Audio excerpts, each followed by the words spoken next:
Shalom Bapak, Ibu, dan saudara-saudari seiman. Sungguh senang hari ini kita dapat berkumpul kembali dalam kebaktian hari Minggu. Namun sebelum kita memulai kebaktian ini, marilah kita tundukkan kepala dan berdoa. Mari kita berdoa. Tuhan Yesus yang kami sembah dan kami agungkan, terima kasih untuk penyertaan dan pertolongan-Mu selama 1 minggu ini. Kami sungguh merasakan kebaikan-Mu yang melimpah atas kami. Segala sesuatu yang terlihat gelap menjadi terang benderang. Segala sesuatu yang terasa tidak mungkin menjadi nyata. Engkau setia, Tuhan. Engkau terus bekerja di saat kami tidak melihat. Engkau terus bekerja walaupun kami tidak merasakannya. Terima kasih Tuhan, kalau justru di masa yang sulit ini kami boleh melihat penggenapan janji-janji-Mu. Itulah Engkau, Allah yang Maha Kuasa, Maha Kasih. Hari ini kami semua berkumpul untuk beribadah kepada-Mu. Kami mau menaikkan syukur, kami mau menaikkan pujian, karena hanya Engkau yang layak. Kami serahkan kebaktian ini dari awal sampai dengan akhirnya ke dalam tangan-Mu. Kiranya Tuhan menjamah kami semua, buka mata kami, buka telinga kami, buka hati kami, agar kami lebih lagi mengerti akan kehendak-Mu dan jalan-Mu. Di dalam nama Tuhan Yesus kami berdoa. Amin. Pertolongan kita adalah dalam nama Tuhan yang menjadikan langit dan bumi, yang tetap setia untuk selama-lamanya. Turunlah atas kita sekalian anugerah dan damai sejahtera dari Allah Bapa dan Tuhan kita Yesus Kristus. Amin.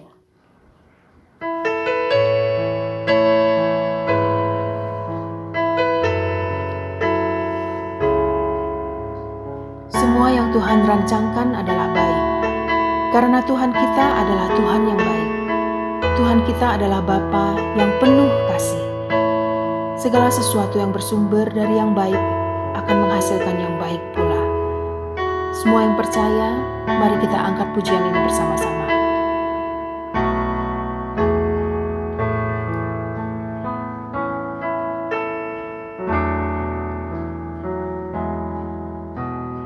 Dari semula telah Kau tetapkan hidupku dalam tangan-Mu, dalam rencana-Mu Tuhan.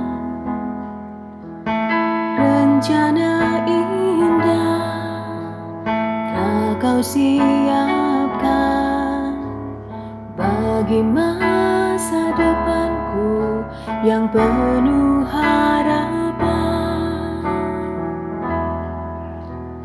Dari semula telah Kau tetapkan hidupku dalam tangan-Mu, dalam rencana-Mu Tuhan. Rencana indah telah Kau siapkan bagi masa depanku yang penuh harapan. Semua baik, semua baik, apa yang telah Kau perbuat di dalam hidupku. Semua baik, sungguh teramat baik. Kau jadikan hidupku berarti.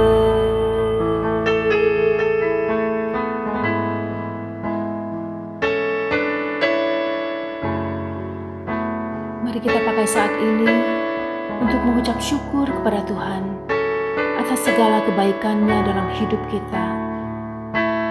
Mari kita ucapkan terima kasih yang sebesar-besarnya.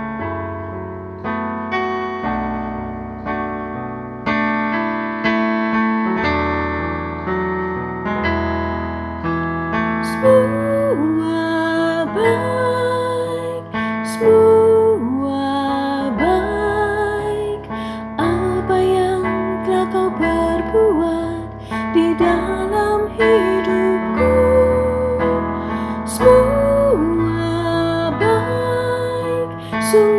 teramat baik, kau jadikan hidupku berarti.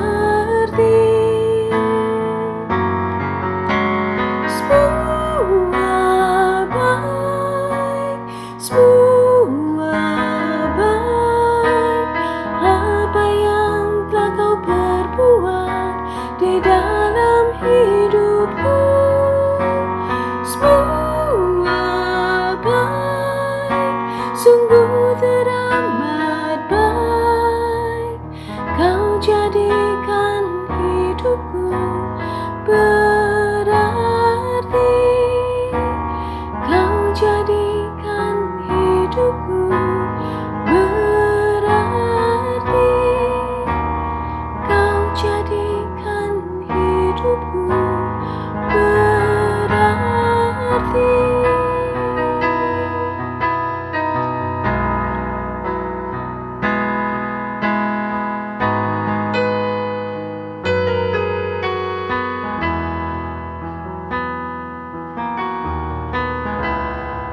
Mari kita bersama-sama membaca Alkitab yang diambil dari 1 Korintus 13, ayat yang pertama sampai dengan ayat yang ke-13.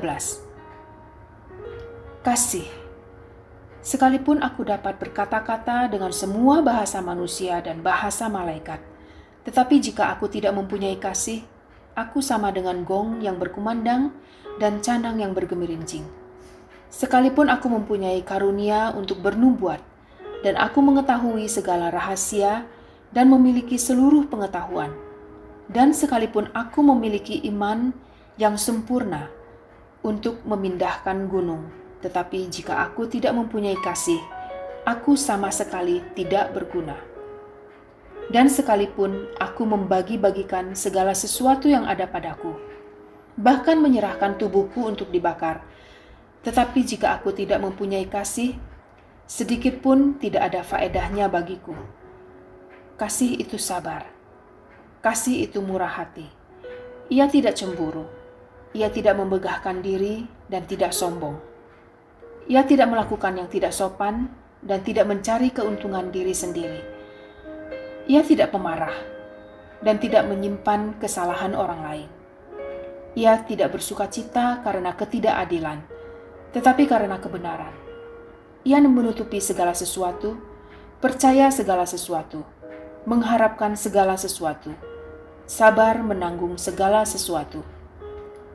Kasih tidak berkesudahan, nubuat akan berakhir, bahasa roh akan berhenti, pengetahuan akan lenyap.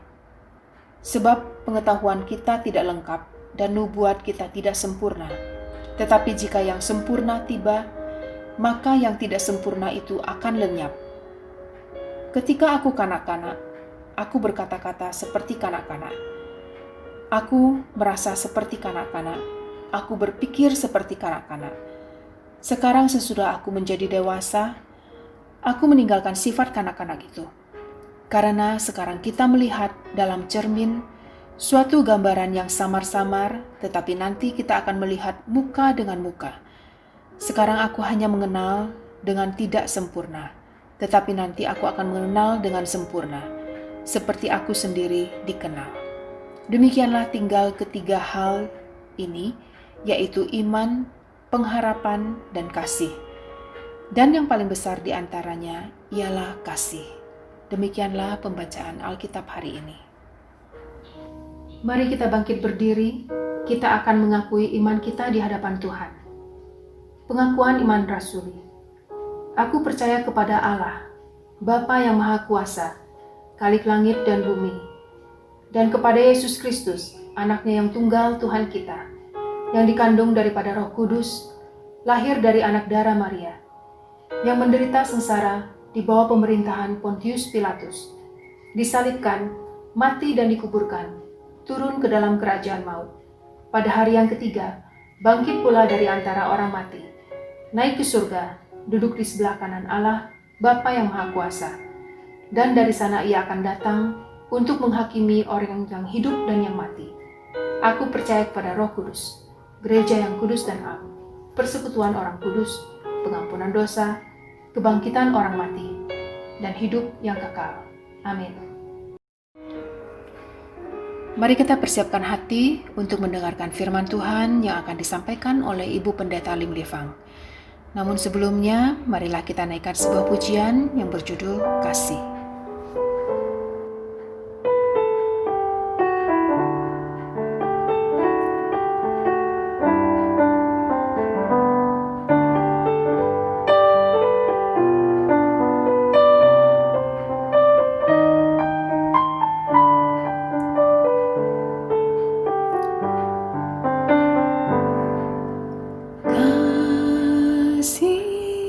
Pasti lemah lembut, kasih pasti memaafkan, kasih pasti murah hati, kasih-Mu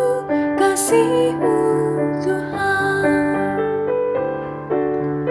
kasih pasti lemah lembut, kasih pasti memaafkan, kasih pasti murah hati, kasih-Mu Tuhan.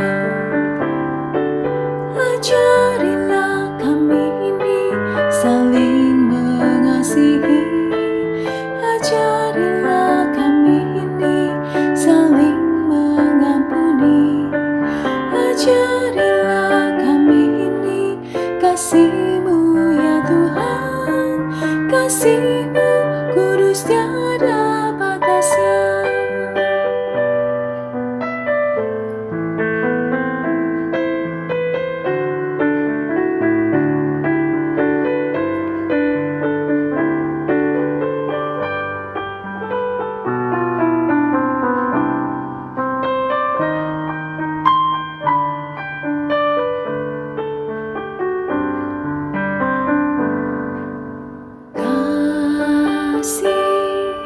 Pasti lemah lembut, kasih pasti memaafkan, kasih pasti murah hati, kasih-Mu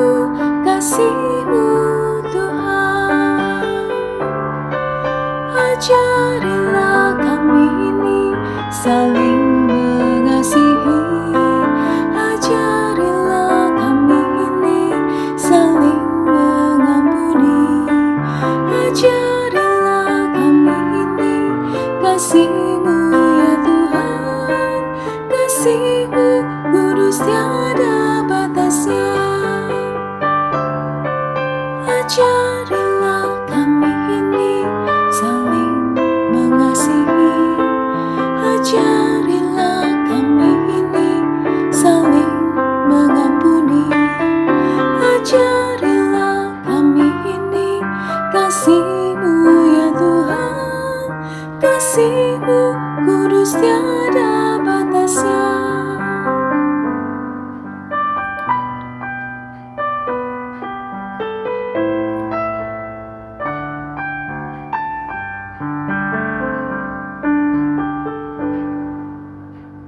Saudara sekalian yang kekasih, dimanapun saudara berada, salam sejahtera. Kita bertemu lagi untuk beribadah kepada Tuhan, walaupun di rumah masing-masing, tidak bertatap muka, tapi sama-sama untuk menaikkan ibadah kita kepada Tuhan. Ya Tuhan berkenan, sebentar kita juga akan merenungkan bagian firman Tuhan.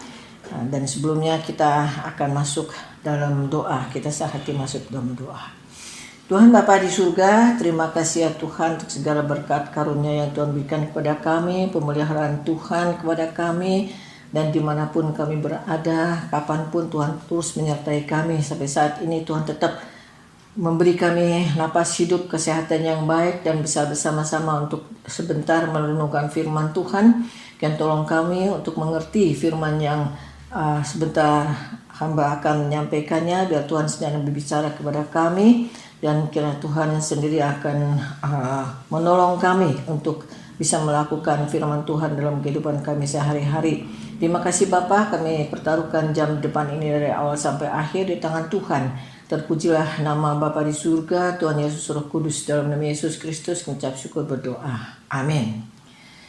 Saudara sekalian, sudah lama ya kita tidak berjumpa lagi walaupun secara online. Hari ini kita bertemu lagi di sini dan kita akan merenungkan bagian firman Tuhan yang saya ambil dari 1 Korintus 13 ayat yang ketiga, itu mengenai kasih dalam pelayanan atau pelayanan dengan kasih. Ya, demikian firman Tuhan 1 Korintus 13 ayat 3, dia mengatakan, dan sekalipun aku membagi-bagikan segala sesuatu yang ada padaku, bahkan menyerahkan tubuhku untuk dibakar, tetapi jika aku tidak mempunyai kasih, sedikit pun tidak ada faedahnya bagiku. So sekalian, istilah kasih itu bagi orang Kristen itu sudah sangat familiar, sudah tidak asing lagi. Alkitab pun mengajarkan kita tentang kasih itu kita harus mengasihi Allah dengan segala keberadaan kita. Kita harus mengasihi sesama seperti diri kita sendiri. Dan kita harus saling mengasihi dan sebagainya. Nah, sudah sekarang kita mengetahui bahwa kasih itu adalah sifatnya positif. Akan tetapi mungkin tidak banyak orang yang memperhatikan bahwa orang Kristen dalam pelayanannya kalau tidak tepat menggunakan atau memakai kasih ini dalam pelayanannya, maka hasilnya akan sia-sia. Nah, saudara sekalian, mungkin akan bahkan bisa menyebabkan kerusakan gereja. Banyak orang Kristen mengetahui dalam Alkitab paling sedikit ada 2 macam kasih yang sifatnya berbeda, yaitu agape dan phileo. Agape adalah kasih ilahi, tanpa syarat, tanpa pamrih, tanpa minta dibalas. Itu adalah kasih sifat Allah. 1 Korintus 13 ayat 5. Sedangkan phileo adalah kasih yang bersifat manusiawi, yang merupakan perasaan atau respon manusia terhadap materi. Pada awalnya kasih phileo ini sifatnya netral, baik. Kasih pemberian Allah ketika manusia diciptakan. Allah memberikan kepada manusia sebagai salah satu sifat perasaan manusia. Akan tetapi setelah manusia jatuh dalam dosa, maka kasih phileo ini sudah tercemar oleh dosa. Dalam Kejadian 6 ayat 11 dan 12, maka timbullah unsur-unsur yang jahat, yang rusak. Salah satu cirinya yang menonjol yaitu keegoisan. Seorang Kristen sejati yang sudah sungguh lahir baru, dia seharusnya berbagian dengan sifat Allah, sifat ilahi.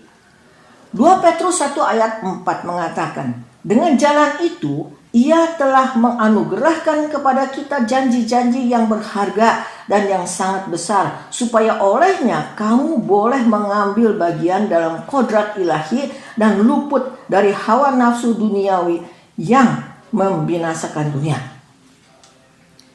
Dan selanjutnya, saudara sekalian, ia harus memiliki kasih agape. Allah mengasihi kita dengan kasih agape, tanpa syarat. Dan dia juga ingin supaya kita mengasihi dia dengan kasih agape. Dan kita juga harus mengasihi sesama kita dengan kasih agape, bahkan terhadap musuh. Nah, sudah sekarang tentu saja terhadap musuh kita tidak bisa mengharapkan, oh dia nanti membalas kita dengan kebaikan. Gak mungkin. Kita berbuat baik ya sudah saja. Dia sudah tidak lagi menjahati kita, sudah bagus. Oleh sebab itu kita menolong dia, ya udah lepas saja menolong, forget it. Yohanes 13 ayat 34 dan 35. Nah, saudara sekalian, memang ini tidak gampang. Ya, saudara sekalian, kasih agape itu bukan kasih universal. Bukan kasih yang tidak ada pendirian.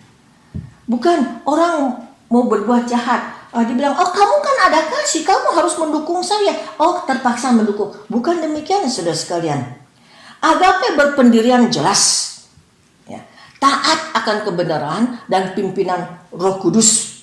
Galatia 5 ayat 16 mengatakan, hiduplah oleh roh, tidak menuruti keinginan daging. Sesekali agape juga bukan kasih atau cinta buta yang tidak bisa membedakan mana yang benar, mana yang salah, dan mana objeknya yang benar, tujuannya yang benar. Agape adalah cinta kasih yang jeli, objeknya jelas, objeknya itu adalah mengasihi Allah dan segala yang dikasihi oleh Allah. Agape lebih-lebih bukan kasih yang murahan, yang tidak berprinsip. Ya.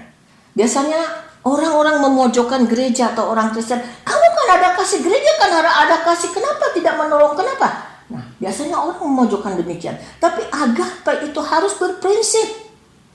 Filipi 2 ayat 5 mengatakan menaruh pikiran dan perasaan yang terdapat juga di dalam Kristus Yesus.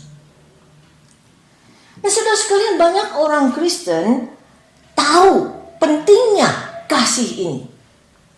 Oleh sebab itu mereka berdoa, saya mau belajar mengasihi. Saudara sekalian, perkataan ini kurang tepat. Kalau misalnya hal yang lain, ya takut akan Allah lah, mengerti kebenaran lah, kepuasan diri atau bersabar, itu bisa belajar. Tetapi mengasihi itu bukan suatu untuk dipelajari. Karena kasih itu bukan semata-mata pekerjaan. Demikian so simple, enggak. Karena kasih adalah motivator atau motor hati yang menggerakkan hati dan adalah titik awal perbuatan. Dalam pelayanan, kalau tidak ada unsur kasih yang benar, pelayanan apapun di mata Tuhan itu tidak ada artinya. Seperti Paulus mengatakan, yang tadi saya bacakan dalam 1 Korintus 13 ayat 3. Dan sekalipun aku membagi-bagikan segala sesuatu yang ada padaku, bahkan menyerahkan diri tubuhku untuk dibakar, tetapi jika aku tidak mempunyai kasih, sedikit pun tidak ada faedahnya bagiku. Sebab itu saudara sekalian, hati-hati dalam pelayanan. Bukan asal mengerjakan saja pekerjaan di gereja atau di mana. Oleh sebab itu mereka kelihatannya kadang-kadang sangat sibuk melayani. Segala pekerjaan ikut campur. Sehingga orang-orang berkata, oh orang ini sangat pengasih gereja. Oh orang ini sangat rajin dalam pelayanan. Tapi saudara sekalian, kalau bukan digerakkan oleh kasih agape dalam hatinya, maka itu tidak terhitung pelayanan dengan kasih untuk Allah, untuk memuliakan Allah, melainkan dia senang pekerjaan itu, dia senang pelayanan itu. Kenapa? Karena orang-orang akan memuji dia. Mungkin ada orang yang singer yang suaranya bagus sekali, kalau biasa ibadah, orang-orang senang. Dan juga ada kalian dulu kan suka ada sebelum ibadah ada tari-tarian. Mereka untuk apa? Untuk memuliakan Tuhan? Belum tentu. Mereka untuk show off. Orang-orang memuji mereka. Wah, bagus tariannya. Oh, ada balet-baletnya. Oh, suaranya bagus. Nah, saudara sekalian, itu hati-hati. Karena kasih adalah pancaran hidup rohani seorang Kristen. Seorang Kristen sejati, karena dia tinggal di dalam Kristus, maka berarti dia tinggal di dalam kasih. Karena Allah adalah kasih. Jadi ia tidak lagi berdoa belajar mengasihi. Yang harus sudah punya kasihnya. Allah pun tinggal di dalam dia. Jadi kasih sudah harus menjadi ciri khas hidupnya. Dan otomatis dia menjalankan hidup dengan kasih agape. Apabila seseorang dia mengaku seorang Kristen, tetapi ia tidak mempunyai kasih agape, ini meragukan apakah dia sungguh-sungguh sudah lahir baru, sudah sungguh-sungguh milik Allah. 1 Yohanes 4 ayat 16. Agape adalah ciri khas seorang Kristen sejati. Oleh sebab itu orang-orang Kristen yang sama-sama tinggal di dalam agape, baru mereka bisa sungguh-sungguh saling mengasihi, saling menopang, saling membantu. Karena agape merupakan komponen untuk bisa mempersatukan semua jemaat, yang bisa melekatkan satu jemaat dengan yang lain dalam membangun tubuh Kristus, yaitu gereja. Sehingga semua jemaat sungguh bisa saling membantu, saling menopang. Bagaimana dengan phileo? Phileo berbeda dengan agape. Phileo merupakan kasih ciptaan lama di dalam sifat Adam. Ia sudah terbiasa taat akan perintah kedagingan, maka ia lebih bisa mencocokkan diri dengan hal-hal duniawi. Otomatis ia tidak begitu cocok untuk melayani atau pekerjaan di gereja. Karena begitu ia bersentuhan dengan hal-hal rohani, masalah akan muncul. Banyak masalah timbul di gereja, biasanya disebabkan oleh kasih phileo itu. Misalnya, ada orang Kristen yang sudah bertahun-tahun, dia percaya, dia ke gereja, dia sudah mendapatkan berkat rohani, jasmani, materi, dia begitu banyak. Akan tetapi karena dirinya, dia kurang bimbingan rohani, dan dia sendiri juga tidak menuntut untuk kemajuan dalam rohani, sehingga kerohaniannya akan mandek. Ditanya tentang pelayanan yang sesungguhnya apa? Ngerti dikit-dikit. Ditanya tentang persembahan yang sesungguhnya harusnya bagaimana? Ngerti dikit-dikit saja. Ibadah yang sejati yang sesungguhnya bagaimana? Sedikit aja mengertinya. Semuanya tong setengah.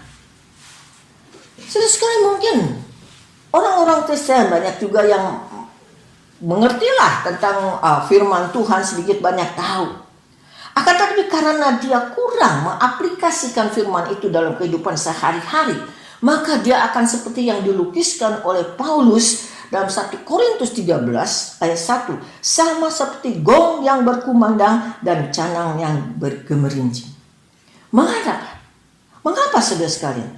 Karena dia tidak ada kasih Allah, tidak ada kasih agape.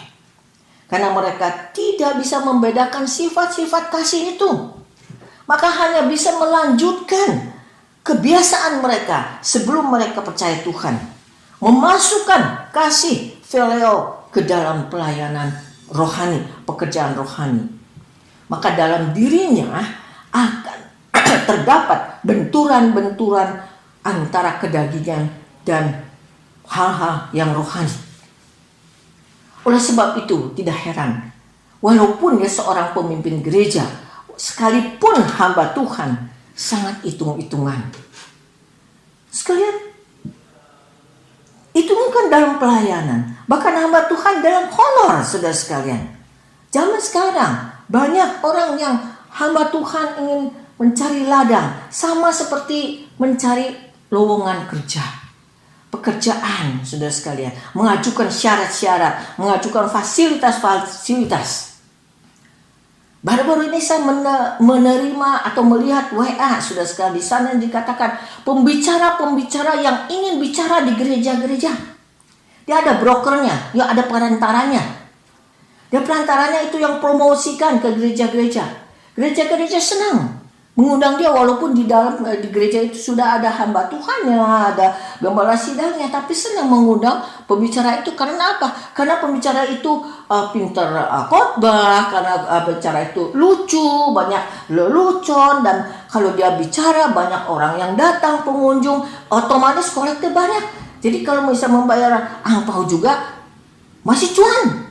Nah, si pembicara ini dia berbagi angpau dengan brokernya. Ada yang 70-30, 60-40, sampai 50-50. Karena ingin banyak dia dipromosikan. Memang dia pintar khotbah. Ngomongnya Allah. Tapi sebenarnya apa? Dia adalah menjunjung mamon. Apakah itu dia dengan kasih melayani? Dengan kasih akan jiwa-jiwa. Dengan kasih sungguh-sungguh kepada Tuhan. Nah, Sudah sekalian, yang mereka mau itu kerjaannya, wah dipuji-puji orang, wah dapat uang banyak. Ya, sudah sekalian, banyak juga orang Kristen yang tidak mengerti sungguh-sungguh tujuan dan makna pelayanan. Ya asal mengikuti aja perasaan fileonya saja seperti yang di duniawi. Yang melayani untuk apa di gereja? Ya untuk mendapat kedudukan di gereja. Bukan memang dia punya kasih agape, kasih kepada Tuhan, kepada jiwa-jiwa yang mendorong dia untuk melayani. Tetapi karena fileo, ia ingin mendirikan kerajaan di gereja. Mungkin saudara juga pernah mendengar, oh gereja itu milik keluarga anu. Kalau orang yang bukan dari keluarga itu nggak bisa masuk ke dalam. Ya sudah itu bukan lagi gereja. Itu adalah suatu komunitas masyarakat. Nah, saudara sekalian, mungkin awalnya orang-orang Kristen juga dia mau melayani dengan sungguh-sungguh, tapi ya dia tidak mengerti apa bedanya melayani dengan sungguh-sungguh dengan agape atau fileo. Ya. Jadi salah menggunakan kasih, saudara sekalian. Nah, saudara sekalian, ini sangat berbahaya kalau dia terus-terusan tidak menuntut kebenaran firman Tuhan, belajar terus, maka dia tidak akan sadar-sadar. Nah, dan akhirnya dia akan menjadi suatu yang merusak di gereja. Terus sekalian, ada suatu gereja. Padahal tadinya ada beberapa hamba Tuhan di sana. Kemudian hamba Tuhan itu satu persatu keluar. Ya. Tinggal 2. Dan saya bertemu dengan salah satu, kenapa? Dia bilang, ketuanya adalah businessman. Dan ya segala urusan di dunia dibawa ke gereja. Banyak program yang sudah dijadwalkan, dibatalkan. Ya. Karena dia bisnis, dipakai bisnis di dalam gerejanya. Bagaimana saudara sekalian kalau demikian? Nah, saudara sekalian, juga misalnya ada seorang pendatang baru, dia punya talenta, dia bisa musik, bisa nyanyi. Begitu datang, maka disambut, disuruh pelayanan, wah semua orang menyambut, memuji-muji. Akhirnya bagaimana dia? Itu bahaya. Dia akan merasa, dia pelayanan dengan perasaan itu benar. Padahal itu mungkin tidak benar. Mungkin bukan sungguh-sungguh dia melayani dengan kasih agape. Nah, dalam Korintus 5 ayat 6, Paulus mengingatkan, kemegahanmu tidak baik. Tidak tahukah kamu bahwa sedikit lagi mengkamirkan seluruh adonan? Nah, saudara sekalian, membedakan kasih agape dan fileo, ini adalah suatu PR untuk kita orang Kristen. Kita harus banyak menintrospeksi diri. Baru bisa kita nanti dengan firman Tuhan kita lalu bisa mengerti mana yang agape, mana yang fileo. Memang hal ini memang jarang diberitakan atau diceritakan, didiskusikan dalam gereja, saudara sekalian. Dan sedikit orang yang memperhatikan tentang itu. Tapi sebetulnya masalah ini bisa serius. Banyak orang Kristen sensitif akan dosa. Hati-hati sekali. Tetapi untuk fileo ini, masalahnya orang kurang hati-hati. Tidak memperhatikannya. Walaupun memang ini bukan dosa apa. Tetapi kalau dia melakukannya dengan fileo dan ada fileo ini, maka pengaruhnya akan besar. Akan sangat serius. Karena apa saudara sekalian? Karena orang-orang tidak terpikirkan bahwa fileo itu bisa membantu si Adam, hidup Adam yang lama untuk menekan, untuk mematikan firman Tuhan yang masuk ke dalam seorang yang baru percaya, yang masih lemah imannya. Sifat Adam yang tua itu adalah sangat egois. Dan fileo juga sifatnya sama sekali 3 uang. Oleh sebab itu fileo dengan Adam tua itu bisa bekerja sama untuk mendesak firman Tuhan yang masuk ke dalam orang yang baru percaya, agar orang itu tidak bertumbuh dalam kerohanian, supaya orang itu dijadikan dijadikan dirinya sebagai orang Kristen yang kedagingan, maka dia tidak akan mengerti tentang kasih agape.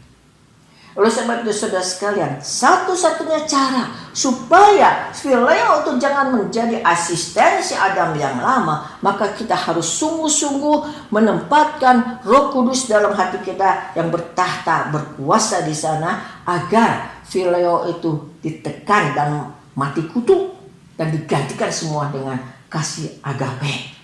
Sehingga pelayanan kita sedikit pun, kecil bagaimanapun, Tuhan berkenan. Tuhan memberkati.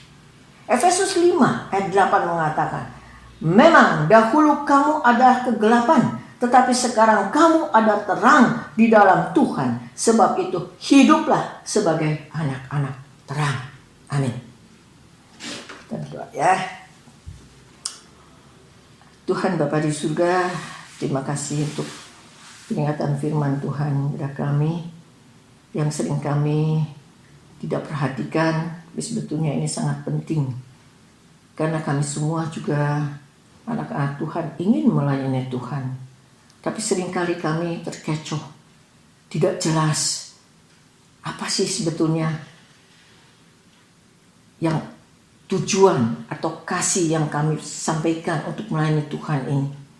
Mungkin seringkali kami salah. Ya Tuhan, mengamudi kami. Biar kami sungguh-sungguh terus dengan rajin membaca firman Tuhan, sering mengintrospeksi diri, biar sungguh-sungguh Tuhan juga pimpin kehidupan kami.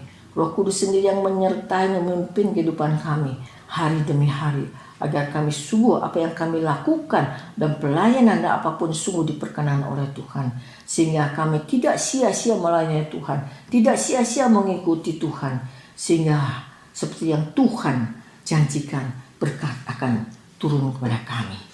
Bapa di surga, tolonglah kami manusia lemah, apalagi dalam keadaan sekarang masih pandemi. Seringkali kami juga meragukan, seringkali kami juga tidak sadar apa yang harus kami lakukan.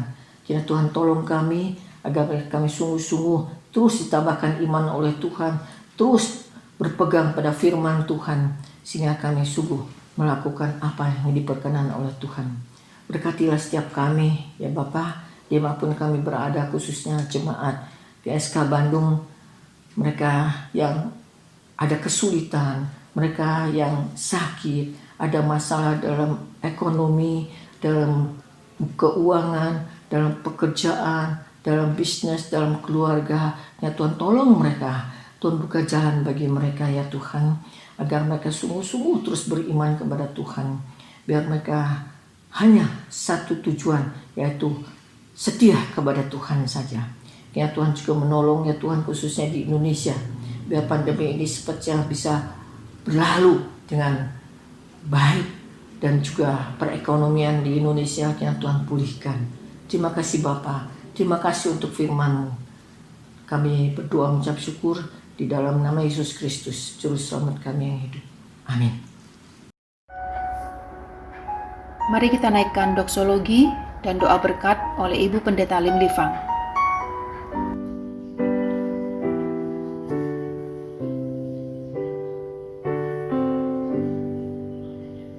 Puji Allah Bapa Putra, puji Allah Roh Kudus, ketiganya yang esa, pohon selamat, sumber berkat.